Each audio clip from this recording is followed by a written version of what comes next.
¡Miau! ¿Qué onda, bandita? Ya estamos aquí nuevamente en el universo conductual con un tema más de índole clínico, ¿verdad? Pues aquí saludándolos nuevamente es su servidor Salvador Frías y Edgar Lavín, ya conocido por ustedes. En esta ocasión vamos a abordar el tema sobre el proceso de terapéutico, ¿verdad? El proceso clínico dentro de la terapia de conducta y sus vertientes. Vamos a hablar sobre qué se hace en cada fase de este proceso, ¿va? Pues para no romper el ritmo, ¿verdad? De todos los demás videos, pues damos pie a que inicies, Edgar. ¿Te parece? Ok, vale, entonces, pues le cedemos la palabra y comenzamos. Sí, hola, ¿qué tal, bandita? Pues sí, el día de hoy estamos aquí en otro episodio más del Universo Conductual y justamente sí, vamos a tocar este tema que igual que los anteriores, pues es como de este ámbito clínico, ¿verdad? Pero también pues va a ser un tema general que seguramente les va a interesar, sobre todo a aquellas personas que no hayan tenido esta experiencia de asistir, ¿verdad? A un proceso psicológico, obviamente desde el enfoque conductual que es el cual nosotros trabajamos, ¿verdad? Porque esto pues puede variar dependiendo de cada modelo, de cada enfoque. En este caso nos estamos apegando a lo que es pues el modelo conductual, ¿verdad? Entonces, dicho sea de paso que pues eso va a tener que ver. Pero bueno, ya ahora sí que como tal, entrándole al tema, pues van a ser varias fases, ¿verdad? Eh, Dentro de lo que es este proceso en el cual pues los pacientes van a tener que pasar, ¿verdad? Pues mayoritariamente en los manuales nos vamos a encontrar con que van a ser tres fases, ¿verdad? La primera fase es una fase que se le denomina evaluación, ¿verdad? La segunda fase es una fase que se le denomina de intervención y la tercera fase es una fase que se le denomina de seguimiento. Ahorita vamos a ir explicándolo un poquito más. Esto es como que de manera pues muy general. Y claro, esto también va a depender de la fuente que consultemos, ¿verdad? O sea, hay innumerables manuales en los cuales de repente como que varían, ¿verdad? O sea, en unos manuales nos dicen que son cuatro fases, cinco fases, en otras fuentes nos pueden decir que son incluso más, ¿verdad? Ahora sí que esto es dependiendo de la fuente que consultemos, pero de manera general, pues nosotros lo resumimos en tres, ¿verdad? De hecho, hay manuales que te dicen que tal cual son estas tres fases. Y pues bueno, vamos a comenzar por la primera fase, ¿verdad? Que es la fase de evaluación. Cuando un consultante o un paciente llega a consulta, a sesión con nosotros, pues lo primero que se hace es evaluar, ¿verdad? Y dentro de esta fase vamos a tener como que varios puntitos, ¿verdad? Por ejemplo, el primero de ellos es la recogida de datos generales, ¿verdad? En este punto, digamos que lo primero que se hace, pues tal cual es irnos a preguntarle su nombre, ¿verdad? Sus datos de que su edad, si trabaja o no, en qué trabaja o no. También le preguntamos sobre su familia, ¿verdad? De con quién vive. Todo este tipo de datos como que de manera muy general son los que a nosotros como psicólogo nos interesa. Y obviamente también lo que es el motivo de consulta, ¿verdad? Que va a ser algo fundamental que desde la primera sesión pues nosotros tenemos que preguntar, ¿verdad? Em, Chava, por ejemplo, ¿qué otros puntos para que nos comiences a seguir platicando sobre este pues, proceso de la evaluación? ¿Qué otros puntos se tocarían o dentro de este mismo punto de datos generales, qué otras consideraciones, por ejemplo, debemos de tener? Ok, primero la utilidad y que va a haber algunos puntos más también que indagar sobre datos generales, ¿no?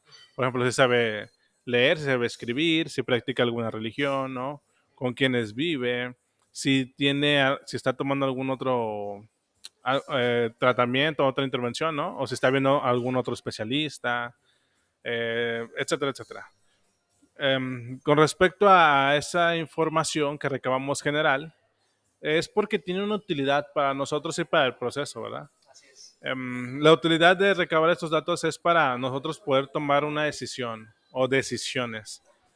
Um, Uno de esos puntos o una de esas decisiones es sobre el hecho de si el problema que plantea que quiere trabajar con nosotros, nosotros podemos atenderlo, ¿vale? Porque a lo mejor ahí va a depender un poquito más de nosotros, si nosotros como terapeutas contamos con los conocimientos, con las capacitaciones y adiestramientos para poder trabajar esa problemática que plantea la persona.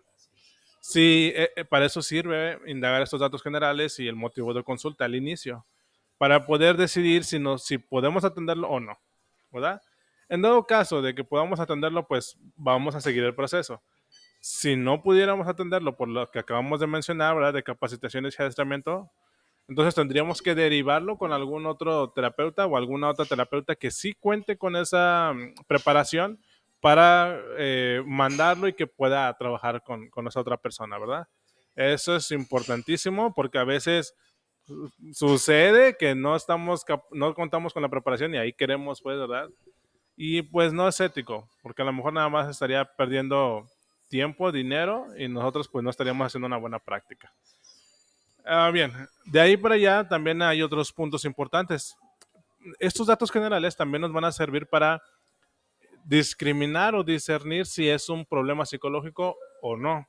Porque a lo mejor su malestar es provocado por un problema económico, por alguna situación legal o algunas otras circunstancias. Entonces, no es propiamente un problema psicológico, sino es una consecuencia psicológica de un problema de otra índole. Entonces, si por ejemplo el problema fuera económico, pues a lo mejor podríamos mandarlo con un asesor financiero. Si el problema fuera legal, pues mejor lo mandamos con algún abogado, ¿no? O algo así. Entonces, eh, no significa que nosotros no trabajemos. Pudiéramos hacerlo, pero a lo mejor sería nada más como una especie de orientación, no como un proceso de terapia, sino como unas cuantas sesiones de orientación y listo, ¿no? Que a lo mejor podríamos hablar de una intervención breve, ¿vale? Y por ahí hay algunos otros puntos más, ¿no? Sobre no nada más si fuera económico o legal, sino también a lo mejor si habláramos de que fuera una cuestión de salud, no corporal. Entonces, no sé si quieras continuar.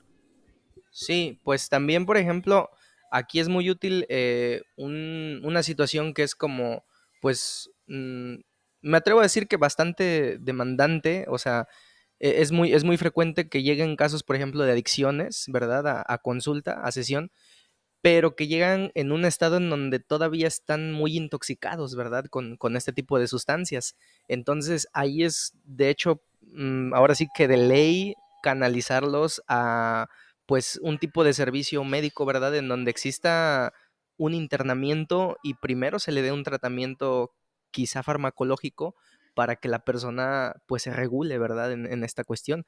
Y ya ahora sí después viene lo que es la intervención, pues ya como tal, meramente psicológica, ¿verdad? O a la par, puede ser que el tratamiento de ambos sea simultáneo, ¿verdad? Es ahí donde decimos que muchos de los casos van a ser, pues de hecho, abordados de manera multidisciplinar, ¿verdad? Entonces, este es un ejemplo que también tenemos que ver nosotros justamente en este primer punto de recogida de datos, ¿verdad?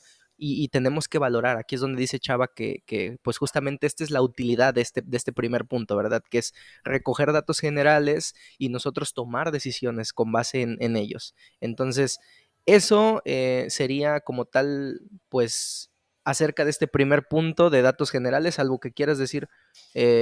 Otras cosas, Chava. Nada más, nada más una, que es importante, a lo mejor podrán, bueno, no quiero suponer, pero muchas veces cuando escuchamos sobre preguntarle si sabe leer o escribir, o si practica alguna religión, puede sonar a lo mejor como un poquito exagerado de que, ¿y para qué eso, no?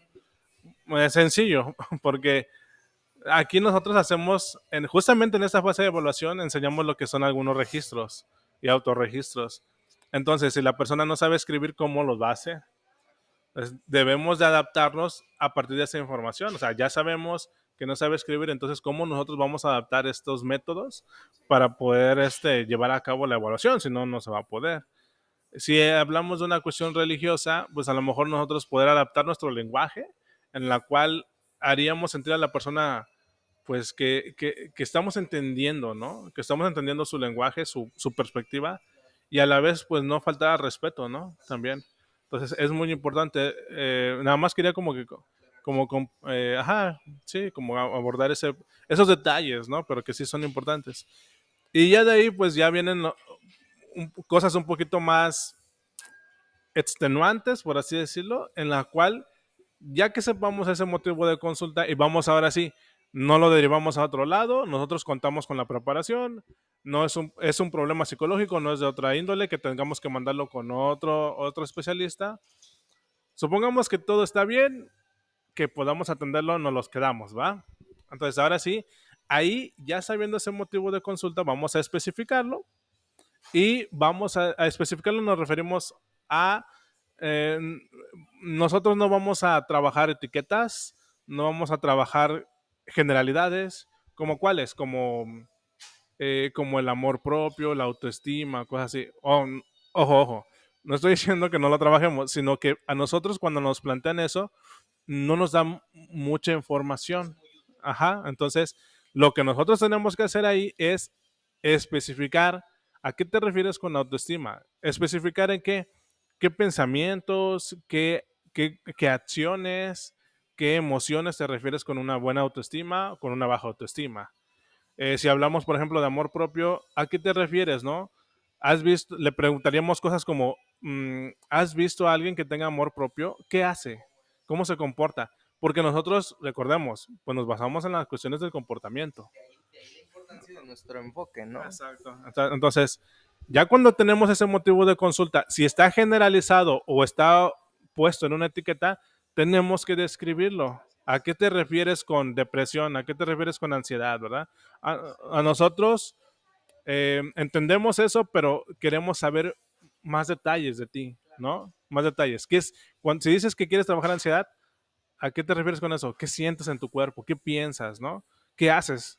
A eso que le llamas ansiedad. Entonces, ya partiendo de esa especificación, ahora sí entran los datos, buscar los datos de manera más extenuante, donde vamos a aplicar y a utilizar los métodos pues más validados, ¿verdad? Que tienen mejor validación para recopilar esos datos, esa información respecto al comportamiento que quiere trabajar la personita. Y ahí es donde entran los dos análisis predilectos de la evaluación, que serían el análisis, vamos a decirlo de manera técnica, y ahorita lo hablamos, más sencillo, análisis topográfico y análisis funcional. Ahora sí, ¿quisieras comentarnos un poquito más de eso? Sí, básicamente lo que es el análisis topográfico, ojo, como dice Chava, esto ya es una vez que nosotros delimitamos el motivo de consulta en términos comportamentales, ¿vale? O sea, en respuestas específicas. Y ya tenemos como que esa delimitación. Entonces, una vez que nosotros ya tenemos esa delimitación, ahora sí viene a analizarla lo que dice Chava, topográficamente primero y después de manera funcional. Topográficamente sería, pues hay varios parámetros, ¿no? Ahora sí que podemos analizarla en términos de su frecuencia, es decir, qué tan frecuente se presenta, por ejemplo, no sé, una respuesta que nosotros delimitamos como taquicardia, ¿no? ¿Qué tan frecuente se presenta esta respuesta de taquicardia, ¿no? O también, por ejemplo, qué tan intensa es, ¿verdad? En una escala, digamos, pues subjetiva, ¿no? Normalmente es una escala del 1 al 10 que le dejamos al paciente, O del 0 ¿verdad? al 100. O del 0 al 100, exacto. Hay como que diferentes variaciones acá.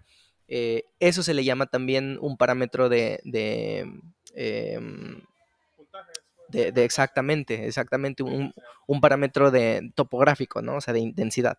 Entonces, puede ser en frecuencia, puede ser en intensidad, puede ser en duración también. O sea, cada vez que tú tienes un episodio de taquicardia, cuánto dura, ¿verdad? También esto es importante saber, es un parámetro muy relevante. Entonces, básicamente, digamos que el análisis topográfico es tal cual describir la respuesta en este tipo de parámetros, ¿verdad? Cada cuánto se dan, con qué frecuencia, qué tan intenso es, ¿verdad? Para después, ahora sí, ya pasar a lo que es el análisis funcional. Y aquí, a lo mejor vamos a describirlo, que es como que ese análisis de, ok, ya tenemos delimitada esta respuesta de taquicardia, siguiendo con este ejemplo que estamos dando. Ahora, quiero que prestes atención en qué momento se dan, en qué situaciones tú presentas esta taquicardia. Es decir, en un análisis funcional no nada más nos centramos en la respuesta en sí, sino que ya la comenzamos a relacionar, ¿verdad?, con lo que son las situaciones que preceden a esta respuesta y que proceden, o sea, cuáles son también de repente algunas consecuencias que llegan a tener ciertas respuestas que nosotros damos, ¿vale? Entonces, esto sería lo que es de manera muy general, ¿vale? De manera muy general, lo que sería el análisis topográfico y lo que sería el análisis funcional, ¿verdad? Entonces, recordemos, estos dos puntos todavía son parte de lo que es la evaluación, ¿verdad? La primera fase, todavía estamos como que en esta primera fase. Otro punto, por ejemplo, que solemos abordar en lo que es esta primera fase de la evaluación es tal cual una vez que ya recogimos datos, que ya analizamos el problema de la persona en términos topográficos y en términos funcionales, ahora sí ya devolvemos, nosotros le llamamos devolución de hipótesis, ¿verdad? Chava, ¿nos podrías como explicar en qué consiste este punto que todavía es de lo que es la fase de evaluación? Sí, sí, sí. La hipótesis hace referencia a una suposición o una respuesta a una pregunta que se da, ¿verdad?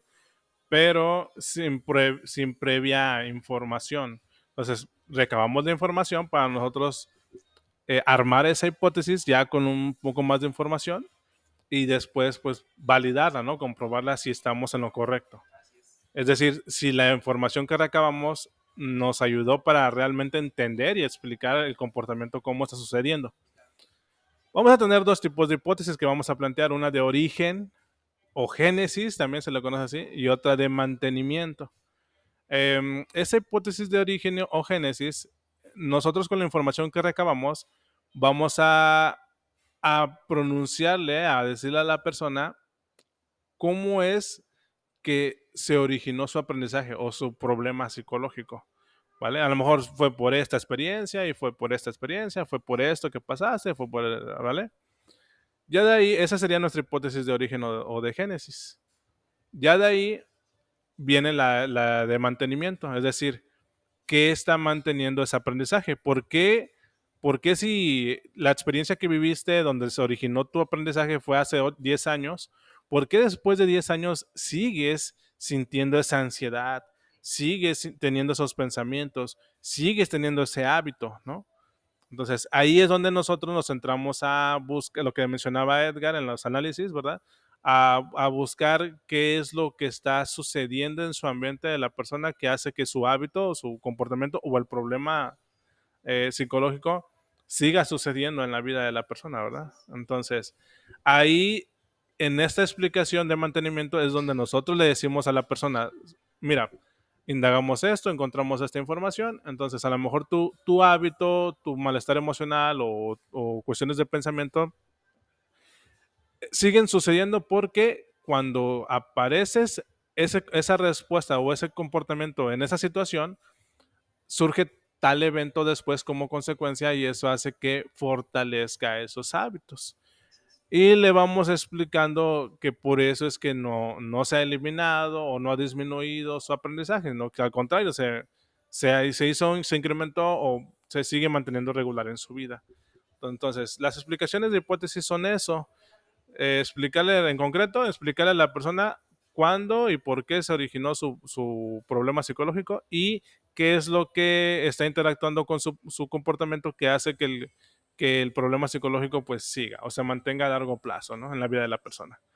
¿Va? Entonces, eh, pegándonos también, porque ya vamos a entrar a otra fase que es la intervención, que sería la fase 2. Pero nada más como que quiero jalar un poquito la información de ahí también, de que la topografía son las características de la conducta y la forma, es decir, cómo se hace. O sea, tú me dices que sientes ansiedad, a mí me interesa saber su topografía, es decir, cómo sientes la ansiedad, cómo aparece de inicio a fin, ¿verdad? Si hablamos de función, preguntaríamos algo como, ok, sientes ansiedad, ¿qué haces cuando sientes eso y para qué haces eso, ¿no? O sea, ¿cuál es la función de comportarte de una manera cuando dices que sientes ansiedad, ¿no? Entonces, ya jalando esas dos cositas y hablando sobre explicar por qué se originó el problema y por qué se sigue sucediendo en la vida, Ahora sí vamos a pasar a la cuestión de la fase de la intervención. Ahí en la fase de la intervención, pues es donde vamos a armar el plan de cómo vamos a trabajar o cómo le vamos a dar solución a ese aprendizaje o a ese problema psicológico, ¿va? Eh, lo primero entonces es armar el plan y de ahí dentro de ese plan vienen unas especificaciones o unos puntos que debemos de tocar, ¿verdad? Uno de ellos pues sería lo que llamamos psicoeducación, psicoeducación aquí, pero nosotros diríamos que le vamos a presentar la información del problema al usuario. O no, a lo mejor ya le explicamos su origen y cómo se mantiene su problema. Aquí le explicaríamos el tema, por así decirlo. Por ejemplo, si hablamos de ansiedad, aquí le explicaríamos qué es la ansiedad y todo lo referente a eso, como si le diéramos una charla, una conferencia específica a la persona, al usuario, ¿no? Si hablamos de que es un problema de depresión, entonces le explicaríamos qué es la depresión y shalala, shalala, shalala. Si hablamos de que es un insomnio, pues qué es el insomnio. Eso es el primer punto del plan. Explicarle, psicoeducar, darle a conocer el tema, de qué trata, qué es, qué no es, y shalala, shalala, ¿vale? Y ya de ahí pues nos vamos a otro puntito que sería pues ya seleccionar las estrategias. ¿Quisieras comentar, continuar o si hay algo que quieras agregar también? No, yo creo que lo explicaste muy bien, muy preciso. Quizás siendo nada más como una recapitulación. Primera fase, 3 puntos. Recogida de datos generales, la cuestión del análisis, ¿vale? Que en este punto se nos pasó a decir que, de hecho, para hacer este tipo de análisis se dejan lo que son, lo que mencionaba Chava, ¿no? Los autorregistros, los famosos autorregistros, ¿vale? Y el otro punto que es el punto de la devolución, o sea, la explicación del por qué se están manteniendo sus problemas y el cómo se originaron. Todo esto entraría dentro de lo que es la fase de evaluación. Nada más sería eso. Ahora, ya estamos en la otra fase que es la fase de intervención. Y como su nombre lo dice, ahora pues ya como tal vamos a intervenir, ¿verdad? Sobre la problemática que nosotros como terapeutas estamos encontrando y que obviamente, no tanto encontrando, sino que analizando, ¿no? Porque quien al final del día la detecta, pues es el mismo paciente, ¿no? Y por eso asiste a consulta.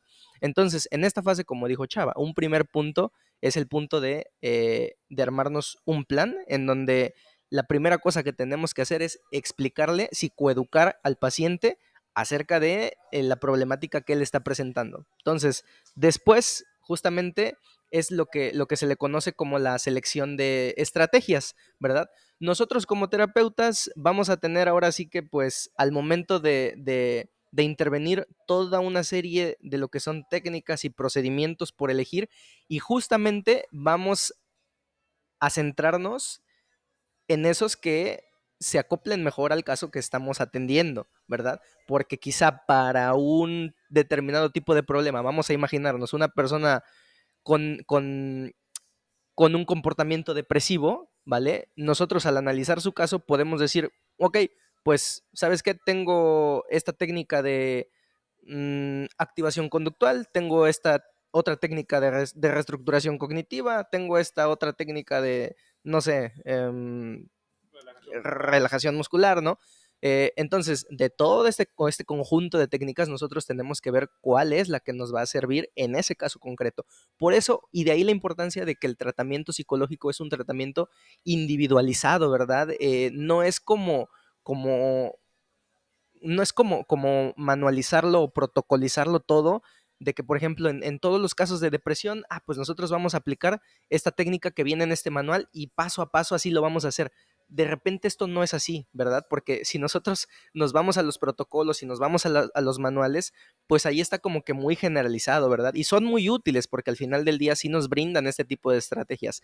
Pero lo que siempre tenemos que hacer nosotros como buenos terapeutas, como buenos analistas de conducta, es ver el caso en concreto, ¿verdad? Ver qué técnica pues es la mejor, ¿verdad? Entonces de eso se trata este punto, de seleccionar cuál es esa técnica que se acopla mejor en ese caso, de ordenar a lo mejor qué sigue después y al final del día de presentar también la técnica y cuál va a ser su utilidad, ¿verdad? Cómo va a mejorar los problemas del paciente. Todo esto, digamos que sería lo que es este punto de armarnos un plan, ¿verdad? Concretamente. Sí, Pero todo esto basándonos en los datos que obtuvimos en la evaluación. Así Es es. decir, no vamos a escoger las estrategias nada más porque en el manual tal dice que eso, ¿no? Sirve para eso, sino todo acorde a la información que nos ha dado el usuario, que hemos obtenido a partir del usuario, a partir de la entrevista, autorregistros, observación, todos esos métodos. Ajá. Y de ahí la importancia que les decía, vamos a tratar de recordar la topografía, que es la forma en la que se hace la conducta y su duración, frecuencia, intensidad y la función que tienen sus acciones dentro de su ambiente o su contexto, ¿verdad? ¿Por qué? Porque este, supongamos que estamos hablando de que su motivo de consulta es un comportamiento que hace muy frecuente. Entonces, cuando vayamos a ocupar estrategias para intervenir en eso, por lo general tenemos que acoplar o escoger las técnicas que van tiradas a, si el problema es muy frecuente, a disminuir la frecuencia.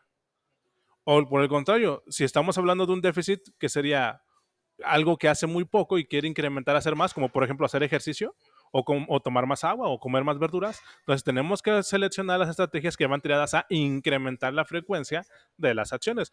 Pues de ahí la importancia que les decía, nos vamos a basar en la información que obtengamos de ese análisis del comportamiento que acabamos de hacer, ¿no? Previamente o en sesiones previas.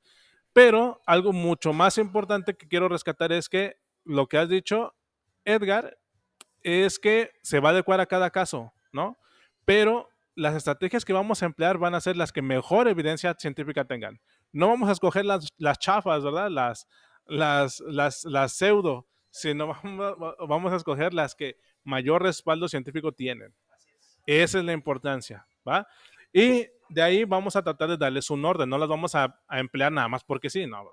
Tenemos que dar un orden. Es decir, si la persona a lo mejor tiene un exceso de activación fisiológica, que llamamos ansiedad, entonces a lo mejor podemos empezar enseñándole a técnicas de relajación y respiración, ¿verdad? En una sesión, exacto. Para que de ahí vayamos pasando a lo mejor a las técnicas que siguen, que probablemente serían las de exposición, ¿verdad? O de solución de problemas. Entonces a lo mejor tenemos que darle un orden, pero esto sería muy complicado decirles la orden es así o el formato, la estructura es así. No, porque esto se adapta a cada caso, ¿no? Y de hecho, esto varía de persona en persona. O sea, hay, por ejemplo, casos en donde te llevan en la fase de evaluación, por ejemplo, se habla de 3 a 4 sesiones, ¿vale? Pero hay casos en donde, de hecho, en 2 sesiones ya queda la evaluación, ¿verdad? O sea, dependiendo también de cada persona. O sea, por ejemplo, en la fase en la que estamos, en la que es de entrenamiento o de intervención, estamos hablando de normalmente aprox de 12 a 16 sesiones, pero igual, esto puede variar considerablemente. Eso era nada más lo que quería decir. Ok. Información valiosa, ¿verdad? Sobre la evaluación entonces de 2 a 4 sesiones, intervención de 12 a 16 sesiones, puede ser un poquito más, puede ser un poquito menos, depende de cómo trabajemos, ¿no? Y nos habíamos quedado entonces en el punto de que ya que ordenamos las estrategias o los procedimientos que vamos a ocupar, ahora sí procedemos a aplicarlo. Pero algo que nos estaba pasando también mencionar, que cuando vamos a aplicar la intervención, es decir, las estrategias para solucionar ese problema, van a ser bajo con un consentimiento informado. Es decir, le vamos a dar un oficio, ¿verdad? Un documento que nos va a tener que firmar donde vienen las pautas de a qué se compromete a hacer, a qué nos comprometemos a hacer y de lo que va a pasar. Y eso también desde el inicio, ¿eh? Porque también en la primera fase de evaluación también tenemos que dar un consentimiento de que nos va a brindar información verídica personal, íntima, pero para el objetivo que vamos a plantear, ¿verdad? Entonces, tiene que estar todo informado. Y de que se va a comprometer también a asistir a las sesiones de manera puntual y cada determinados días. Esto también. Sí, a seguir las instrucciones del terapeuta, ¿no? Demás. Y de ahí, pues ya pasamos a la tercera fase, que es un seguimiento. Que ya es Ya, más como relax, sí, es ¿no? más, Pero no menos importante. claro. Aquí ya las sesiones son espaciadas. Pueden ser, por ejemplo, de 3 a 6 sesiones. Algunos manuales o profesionales lo manejan como hasta un año, pero porque las sesiones ya son poquitas y espaciadas. ¿A qué nos referimos con espaciadas? A que ya no va a ser a lo mejor cada semana, sino cada mes, 2 o cada 3 meses, ¿verdad? Menos una vez. Y en esas sesiones, pues vamos a hacer mini evaluaciones para ver cómo va, si ha recaído o si va todo bien, ¿verdad? Si la solución se ha mantenido. Y pues ya nada más sería cerrar con lo de las prevención de, ¿no? De recaídas. No sé si quieras cerrar ya con eso. Sí, aquí lo que pues prácticamente se deja es ejercicios para casa, ¿verdad? Para que justamente prevengamos que la persona pues vuelva a tener este tipo de comportamientos. Normalmente los ejercicios que se dejan son ejercicios en donde nosotros buscamos generalizar todo el aprendizaje que se ha adquirido en consultorio y tal cual, generalizarlo a muchos otros ámbitos de la vida. Entonces, pues ya quedó. Con esto yo creo que concluimos el día de hoy, ¿verdad? Esto sería a grandes rasgos lo que son las etapas del proceso psicoterapéutico. Sí, y ya cualquier duda recuerden dejar sus comentarios. Nos vemos, que estén muy bien.